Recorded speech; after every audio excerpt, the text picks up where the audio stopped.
प्रतिभाशाली छात्रा थी, लेकिन गरीबी के कारण कॉलेज फीस नहीं दे पा रही थी। कुछ दिन पहले ही उसकी दादी दुनिया छोड़ गई थी और घर में सन्नाटा छाया हुआ था। एक दिन वह परीक्षा देने कॉलेज गई, लेकिन बिना फीस सबमिशन के महरूम हो गई। रास्ते में एक अनजान वृद्ध महिला मिली, जिसने पूछा, क्या हुआ बेटा? नीलू ने आंखों में आंसू छुपाए अपनी परेशानी बताई। महिला मुस्कुराई और कहने लगी, यह मेरी पेंशन की कुछ नोटें हैं तेरे सपने के लिए। नीलू चौंकी, आश्चर्य हुई। उस पैसे से उसने फीस जमा की और परीक्षा दी। उस दिन उसके परिणाम आए। वो कॉलेज की टॉप 3 में थी। एक दिन नीलू ने ठान लिया, अब वो औरों की अम्मा बनेगी। वो कॉलेज के बाद आसपास के गांवों में जाने लगी, लड़कियों से मिलती, उन्हें पढ़ाई के लिए प्रेरित करती। कई घरों ने मना किया, कहा पढ़ लिख कर क्या करेगी लड़की। लेकिन नीलू मुस्कुराकर जवाब देती, आपकी बेटी कल किसी की मिसाल बनेगी। धीरे धीरे गांव की 5 लड़कियां उसके साथ जुड़ गईं, फिर 15, फिर 50। अब नीलू हर रविवार को उम्मीद की कक्षा लगाती थी। जहां किताबें नहीं थीं, वो अपनी कॉपियां बांटती। जहां ब्लैक बोर्ड नहीं था, वहां मिट्टी पर ही ABCD सिखाती। कभी कभी उसकी आंखें भर आती, लेकिन वह जानती थी शुरुआत छोटे अक्षरों से होती है। 5 साल बाद नीलू एक इंटरव्यू में बैठी थी। पत्रकार ने पूछा, आपकी सबसे बड़ी प्रेरणा कौन है? नीलू बोली, वो एक अनजान अम्मा जिन्होंने मुझे पेंशन के पैसे दे दिए। वो सिर्फ रुपए नहीं थे, वो मेरी उम्मीद थी। अब मैं कोशिश करती हूँ किसी और की अम्मा बनने की। गांव से शहर तक अब नीलू की उम्मीद की कक्षा केवल गांव तक सीमित नहीं रही। धीरे धीरे आसपास के दूसरे गांवों से भी बच्चे आने लगे। पिताजी ने पहले कहा, इतना समय पढ़ाने में क्यों लगाती हो? लेकिन फिर जब उन्होंने देखा कि बच्चे सचमुच किताबें पढ़ने लगे हैं, तो उनका गर्व छलक पड़ा। परंतु लोगों की नज़र में नीलू एक स्थानीय NGO ने नीलू की कक्षा देखी और उसका वीडियो सोशल मीडिया पर डाल दिया। कुछ ही हफ्तों में वह वीडियो वायरल हो गया। लिखा, ये है असली बदलाव की नायिका। अब शहर से भी लोग किताबें और कॉपियां भेजने लगे।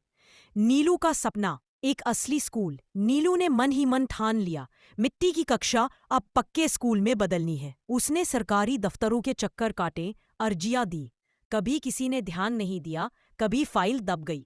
लेकिन नीलू हार मानने वाली नहीं थी। चमत्कार जैसा पल, एक दिन वही टीवी चैनल जिसने उसका इंटरव्यू लिया था, एक बड़ी रिपोर्ट बनाकर दिखाया। देखते ही देखते जिला प्रशासन हरकत में आया और 3 महीने बाद गांव के बीचों बीच एक नया प्राइमरी स्कूल बनाने की घोषणा हो गई। स्कूल का उद्घाटन, स्कूल की नींव रखते समय नीलू की आंखों में आंसू थे। बच्चियां दौड़कर बोली, दीदी अब हमें भी बड़ा स्कूल मिलेगा। और गांव के बुजुर्गों ने कहा, नीलू ने गांव की किस्मत बदल दी। ओह, नीलू की नई पहचान अब नीलू सिर्फ एक छात्रा नहीं थी, वो पूरे इलाके की उम्मीद दीदी बन चुकी थी। उसकी कक्षा अब 100 से ज्यादा बच्चों तक पहुंच चुकी थी और नीलू हर शाम आसमान की तरफ देखती, धीरे से फुसफुसाती, धन्यवाद अम्मा, आपने मुझे रास्ता दिखाया। 5 साल और गुजर गए। वो नन्ही बच्चियां जो बरगद के नीचे नीली कॉपियों में अक्षर लिखती थीं, अब किशोरावस्था में पहुंच चुकी थी। उनकी आंखों में वही चमक थी जो कभी नीलू की आंखों में थी। नई पहचानें उभरती है। एक लड़की सुषमा नर्स बन गई और गांव की पहली छोटी स्वास्थ्य केंद्र में सेवा देने लगी। दूसरी गुड़िया अध्यापिका बनी और वही बच्चों को पढ़ाने लगी। तीसरी रीता ने साहस दिखाकर पुलिस में भर्ती हो गई। गांव के लोग गर्व से कहते, ये सब नीलू दीदी की बेटियां हैं। गांव का स्कूल अब कॉलेज बनने की ओर। सरकार ने देखा कि गांव की पढ़ाई की दर बढ़ रही है। नई इमारत बनी और उसी स्कूल में अब एक छोटा हाई स्कूल सेक्शन खुल गया। नीलू ने मुस्कुराते हुए कहा, मेरे सपने अब बच्चों की आंखों से पूरे हो रहे हैं। नीलू की जिंदगी का नया अध्याय। अब नीलू सिर्फ उम्मीद दीदी नहीं थी, लोग उसे बुलाते थे नीलू मैडम, हमारी रोशनी। नीलू ने अपने गांव के नाम पर एक ट्रस्ट बनाया, उम्मीद शिक्षा फाउंडेशन। अब किताबें सिर्फ एक गांव तक नहीं, बल्कि 5 गांवों तक पहुंचने लगी। वो शाम, एक शाम नीलू छत पर बैठी थी। हवा में बच्चों की आवाजें गूंज रही थीं, ABCD, क ख ग घ। नीलू ने आसमान की तरफ देखा और मन ही मन कहा, अम्मा, आपके दिए 2 रुपए के नोट से जो शुरुआत हुई थी, आज वो पूरा जंगल बन गई है। नीलू की मेहनत से 5 गांवों तक शिक्षा की रोशनी पहुंच चुकी थी।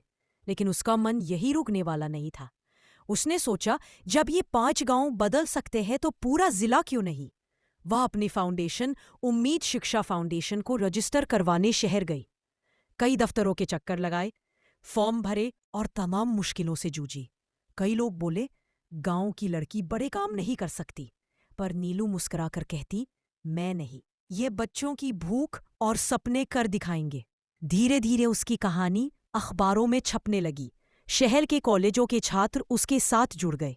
कुछ ने किताबें दान की, कुछ ने पुराने कंप्यूटर भेजे और कुछ गांवों में जाकर बच्चों को पढ़ाने भी लगे। अब नीलू ने हर गांव में शाम की पाठशाला शुरू करवाई। वहां बच्चे और बड़े दोनों पढ़ते थे।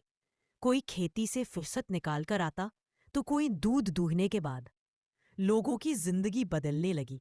सबसे खास बात यह हुई कि जिन लड़कियों को पहले पढ़ाई से रोका जाता था, अब वही लड़कियां स्कूल के पहले दिन झंडा फहराने लगी। गांव की चौपाल पर लोग कहते, ये सब उम्मीद दीदी की वजह से हुआ है। एक दिन जिले के कलेक्टर ने नीलू को बुलाया और कहा, तुम्हारा काम सरकारी योजनाओं से भी बड़ा है।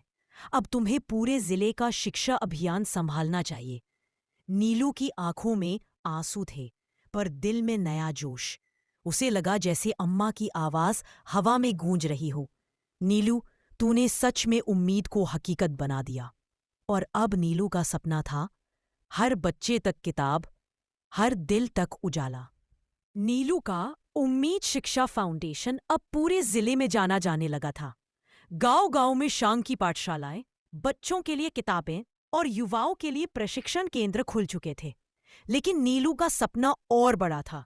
उसने सोचा, जब ये शिक्षा सिर्फ जिले में बदलाव ला सकती है, तो क्यों ना इसे पूरे राज्य में फैलाया जाए।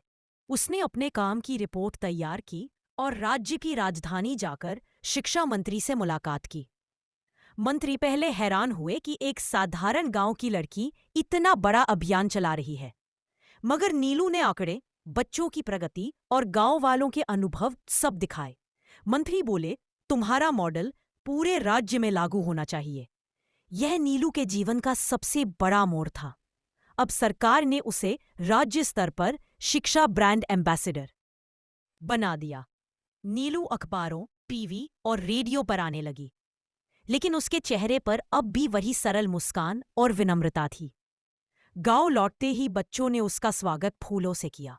बुजुर्गों ने कहा, नीलू, तूने हमें सिर ऊंचा करने का मौका दिया। उस रात, बिटिया, तूने सच में उम्मीद को पंख दे दिए। अब नीलू का नया सपना था, हर बच्चे तक किताब, हर दिल तक रोशनी और हर गांव तक बराबरी।